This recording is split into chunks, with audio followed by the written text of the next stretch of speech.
அந்த பையன் ஒரு நிலையா இல்லையே, சுத்தமா ஒரு நிலையா கிடையாது. இப்படி முடிவு எடுக்கிறதா அப்படி முடிவு எடுக்கிறதா தெரியாது. ரொம்ப அவதிப்பட்டு அவங்களே வேதனை படுத்துறான்.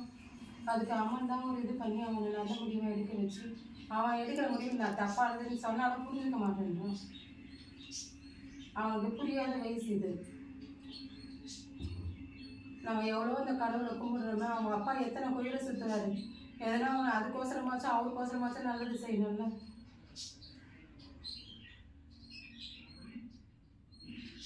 ஒரு கோயில் கூட ஒரு ஆள் சுற்றுறாரு, அவருக்கோசரமாச்சும் நல்லது செய்யணும்ல.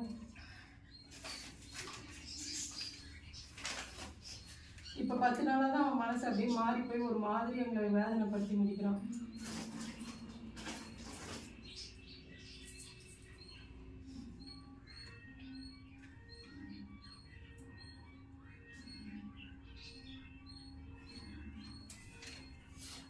அந்த பாலகன் வந்து அவன் தேர்ந்தெடுக்கிற வழியில் போனான்னா கண்டிப்பாக அவனுக்கு வந்து கண்டம் இருக்குது.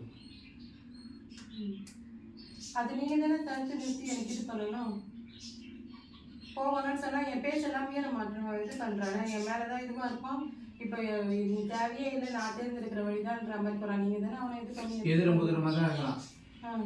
யார் என்ன எது சொன்னாலும் எடுத்துக்க மாட்டான். என்ன பண்ணுறது, எல்லாத்துக்குமே எதிர்த்து நிற்கிறான் ஒரு காரணமா. அவன் போகிற வழி தான் சரின்ற மாதிரி இருக்கிறான்.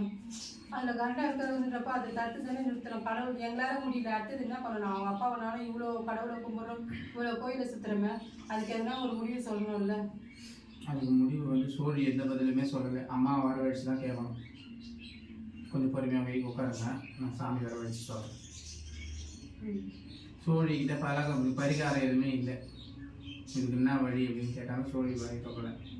நீங்கள் அம்மாவை தான் நேரடியாக வரவழைச்சு கேட்கணும். ஒரு பொண்ணு தான் மனசை மாற்றிக்கிட்டு இருக்குது.